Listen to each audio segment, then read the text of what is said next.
नमस्कार दोस्तों, लक्ष्य सफलता की चौखट के ऑनलाइन प्लेटफॉर्म पर एक बार पुनः आप सभी का स्वागत है। मॉडर्न हिस्ट्री के अंतर्गत पिछले वीडियो में हमने किसान आंदोलनों के बारे में पढ़ा था। यह वीडियो किसान आंदोलनों का दूसरा भाग है, जिसमें हम प्रमुख किसान सभा आंदोलनों के बारे में बात करेंगे। किसान सभा आंदोलन का तात्पर्य यह है कि किसान इसमें संगठित होकर के आंदोलन करते हैं, यानी सरकार के सामने संगठित होकर के अपनी बातों को रखते हैं। इसके तहत किसान नेताओं के द्वारा कुछ सभाओं की स्थापना की जाती है। इन सभाओं के संस्थापकों का नाम यहाँ पर लिखा हुआ है, इनको आपको ध्यान रखना है। ये पूरे टॉपिक का निचोड़ है, इसको स्क्रीनशॉट करके आपको रट लेना है। यहाँ से प्रश्न बहुत ज्यादा पूछे जाते हैं। उत्तर प्रदेश किसान सभा की स्थापना गौरी शंकर मिश्र, इंद्र नारायण द्विवेदी, मदन मोहन मालवीय के द्वारा की जाती है। तीनों का नाम आपको ध्यान रखना पड़ेगा, तीनों से प्रश्न पूछा जाएगा। अवध किसान सभा, इसी से अलग होकर के उत्तर प्रदेश किसान सभा से अवध किसान सभा की स्थापना की जाएगी बाबा रामचंद्र के द्वारा। इसी तरह से बाकी सारी हैं संस्थाएं।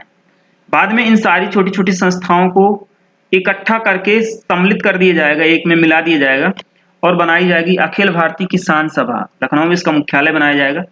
तो इस तरह से करके ये आपके लिए सबसे ज्यादा जरूरी है, सबसे ज्यादा इंपॉर्टेंट है, इसको आपको तैयार करना है। आइए हम सारी संस्थाओं को एक एक करके उनके डिटेल को पढ़ते हैं। 1918 में उत्तर प्रदेश किसान सभा की स्थापना इन तीनों लोगों के द्वारा की जाती है। तीनों के नाम आपको रटना है। इसकी स्थापना होम रूल लीग के आंदोलन से संबंधित जो नेता थे उनके द्वारा की जाती है। आपको आगे पढ़ाया जाएगा कि होम रूल लीग की स्थापना की जाएगी। उसी के प्रमुख लीडर हैं तीनों लोग, और इन्होंने सबसे पहले राज्य में किसानों की समस्याओं को सुना और उनको सरकार के सामने रखा। साथ ही साथ किसानों को संगठित करने का भी काम किया। इस संगठन के द्वारा एक आंदोलन चलाया जाएगा जिसको नाई धोबी बंद सामाजिक बहिष्कार आंदोलन कहा जाता है। इस आंदोलन के मतलब को समझ लीजिए। इसमें किया क्या जाता है, जमींदारों तालुकेदारों का सामाजिक बहिष्कार कर दिया जाता है। सामाजिक बहिष्कार से मतलब यह है कि 1919 में प्रतापगढ़ में यानी जो नाई लोग होंगे वो जमींदारों तालुकेदारों के यहाँ काम करना बंद कर देंगे। उनका जो दाढ़ी बनाने का काम है इस तरह को बंद कर देंगे। धोबी लोग क्या करेंगे, उनके कपड़े धुलने बंद कर देंगे। तो इस तरह से इन लोगों ने सामाजिक बहिष्कार कर दिया जमींदारों का, तालुकेदारों का। इस तरह से आंदोलन चलाया गया। और इस आंदोलन का नेतृत्व किसने किया, तो झिंगुरी सिंह दुर्गपाल सिंह। यह आपको ध्यान रखना पड़ेगा। आपसे क्वेश्चन कैसे पूछा जाएगा, नाई धोबी बंद सामाजिक बहिष्कार आंदोलन किस संगठन ने चलाया था, आपको आंसर देना है उत्तर प्रदेश किसान सभा। दूसरा प्रश्न पूछेगा कि ये जो आंदोलन है किससे संबंधित है, क्या ये मजदूरों से संबंधित है, क्या ये निम्न जाति से संबंधित है, क्या ये किसानों से संबंधित है। ऐसे करके ऑप्शन मिलेंगे, तो भी आपको इसमें ऑप्शन किसान वाला लगाना है कि क्वेश्चन काफी इंपॉर्टेंट है। और इसका नेतृत्व जिन लोगों ने किया, इन दोनों लोगों के आपको नाम बताना है। इसके आगे चलते हैं। अवध किसान सभा 1920 में बाबा रामचंद्र के द्वारा इसको स्थापित किया जाएगा। इसकी कहानी थोड़ा समझना है, यहाँ पर बहुत ज्यादा कंफ्यूजन होता है बच्चों को। पिछला जो हमने भी आंदोलन पढ़ा है उत्तर प्रदेश किसान सभा के द्वारा चलाया गया, तो इसी आंदोलन में नाई धोबी बंद कार्यक्रम के पश्चात एक प्रमुख लीडर उभरेंगे सबके सामने। उनका नाम होगा बाबा रामचंद्र। लेकिन बाबा रामचंद्र से बाद में मनमुटाव हो जाएगा और बाबा रामचंद्र इस उत्तर प्रदेश किसान सभा से अवध किसान सभा को अलग कर लेंगे। कैसे अलग कर लेंगे चलिए जानते हैं। होता यह है, 1920 में असहयोग के मुद्दे पर विवाद हो जाता है। असहयोग के मुद्दे पर कैसे विवाद हो जाता है, 1920 में आप जानते हैं गांधी जी के द्वारा असहयोग आंदोलन चलाया जाता है। जब ये चलाया जाता है तो पिछले वाले जो लोग हैं, मदन मोहन मालवीय चाहते हैं कि हम असहयोग आंदोलन में शामिल ना हो, यानी जो किसान है वो सहयोग आंदोलन में शामिल ना हो। जबकि बाबा रामचंद्र चाहते हैं कि किसान इसमें शामिल हो। इसी बात पर झगड़ा हो जाता है। तो इनके समर्थन में जो भी किसान होते हैं वो अलग हो जाते हैं और इन्होंने उन्हीं किसानों के साथ मिल करके अवध किसान सभा की स्थापना की। बाद में बाबा रामचंद्र का जो मूवमेंट है वो उत्तर प्रदेश किसान सभा से ज्यादा बड़ा हो जाता है और ज्यादा पॉपुलर हो जाता है। इसके पॉपुलरिटी का कारण क्या था, तो एक कारण ये था कि ये हमेशा मतलब अपने पास श्री रामचरितमानस रखते थे और किसानों के बीच में इसी से श्लोक उठा उठा करके उनके सामने रखते थे और उनको आंदोलन के लिए प्रेरित करते थे।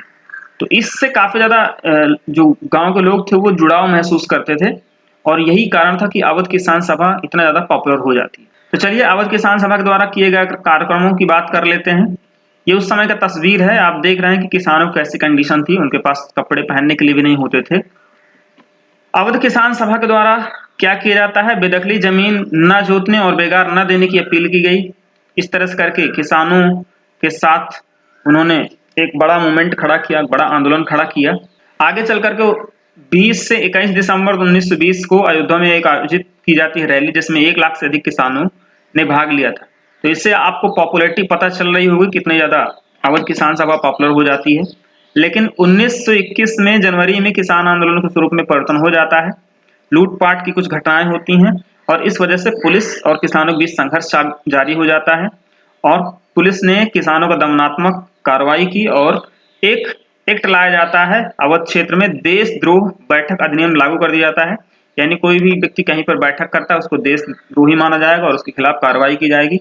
इस तरह से करके 1921 तक किसान आंदोलन एकदम से इनका समाप्त हो जाता है। लेकिन 1921 के अंत तक पुनः उत्तर प्रदेश के हरदोई, बहराइच और सीतापुर में किसानों ने एका आंदोलन प्रारंभ किया। हमने आपको पिछले वीडियो में बताया था एका आंदोलन के बारे में कि 50% से अधिक लगान की बढ़ोतरी कर दी जाती है, इसी वजह से एका आंदोलन प्रारंभ हो जाता है। तो एका आंदोलन आपसे कोई पूछे किसने स्टार्ट किया था, तो एका आंदोलन को स्टार्ट करने के पीछे जो श्रेय है वो अवध किसान सभा का आपको बताना है। और इसके अंतर्गत किया क्या जाता है, मदारी, पासी तथा अन्य पिछड़ी जातियों के किसानों तथा छोटे जमींदारों ने इसको स्टार्ट किया और अपनी बातों को सामने रखा। एका आंदोलन का कारण हमने आपको पहले बताया कि ऊंची दर लगान की है, 50% से अधिक लगान लिया जा रहा है। दमनकारी नीतियों तथा बेगार प्रथा, इन कारणों से इसको स्टार्ट किया जा रहा है। बाद में होता यह है, इसको भी 1922 के मार्च तक इसको भी दमन कर दिया जाता है और इसके दमन होने के पश्चात अब अंतिम पड़ाव पर 1936 के आसपास जब गठित की जाएगी अखिल भारतीय किसान सभा, उसके बाद पुनः उत्तर प्रदेश में किसानों संबंधित मांगों को, उनकी समस्याओं को सरकार के समक्ष रखा जाएगा। तो इस तरह से आपको मेन फोकस रखना है यहाँ पर उत्तर प्रदेश संबंधित जो दोनों संस्थाएं, उनके संस्थापकों के नाम आपको ध्यान रखना है, साथ ही उनके द्वारा प्रारंभ किए गए आंदोलनों को ध्यान रखना है। पहले वाले में हमने आपको बताया नाई धोबी बंद सामाजिक बहिष्कार आंदोलन और दूसरे में हमने आपको एका आंदोलन के बारे में बताया। कुछ छोटी छोटी संस्थाएं हैं, आपको इनको याद करना पड़ेगा। आंध्र प्रांतीय रैयत सभा, इसकी स्थापना NG रंगा महोदय के द्वारा की जाती है। आंध्र प्रदेश में की जाएगी इस तरह की सभा और ये वही NG रंगा है जिन्होंने चंपारण सत्याग्रह के दौरान गांधी जी के चंपारण पहुंचने का विरोध किया था। इसी तरह से बिहार किसान सभा स्वामी सहजानंद सरस्वती ने इसकी स्थापना की। उत्कल प्रांतीय सभा मालती चौधरी और कृषक प्रजा पार्टी बंगाल में फजलुल हक के द्वारा स्थापित की जाती है। इन सभी को सम्मिलित रूप से मिला जुला करके बाद में अखिल भारतीय किसान सभा की स्थापना की जाएगी लखनऊ में। इससे क्वेश्चन बहुत ज्यादा पूछ जाते हैं।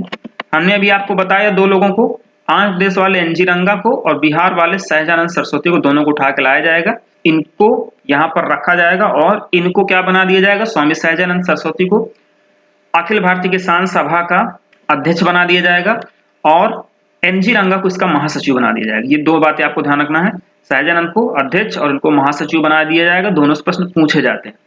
लखनऊ में इसकी स्थापना की जाएगी, टाइम वाइम सब आपको याद करना पड़ेगा। पहले अधिवेशन में जवाहरलाल नेहरू ने इसको संबोधित किया था।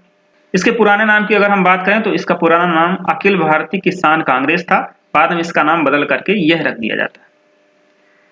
यहां से क्वेश्चन पूछा जाएगा आपसे, 1938 में आंध्र प्रदेश के नीदू ब्रोल नामक स्थान पर पहला किसान प्रशिक्षण स्कूल खोला जाता है। नीदू ब्रोल आपको बहुत याद रखना पड़ेगा, ये बहुत प्रश्न पूछा गया है कि किसान कार्यकर्ताओं को प्रशिक्षित करने के लिए, किसानों के लिए जो मांग उठा सके, किसानों की समस्याओं को जो सरकार के सामने तक रख सके, ऐसे कार्यकर्ताओं को प्रशिक्षित करने के लिए पहला किसान स्कूल जो खोला जाता है वो किस स्थान पर खोला जाता है, तो आपको नीदू ब्रोल नामक स्थान बताना है। यह स्थान कहाँ पर है, तो आपको आंध्र प्रदेश पे बताना है। इस तरह से आपका टॉपिक यहाँ पर कंप्लीट हो रहा है किसान आंदोलनों का। अपने अगले वीडियो में हम मजदूर आंदोलनों को पढ़ेंगे। अगर आपको वीडियो पसंद आ रहा है अपने दोस्तों को ज्यादा से ज्यादा शेयर करिए। मिलते हैं अगले वीडियो में, तब तक के लिए नमस्कार।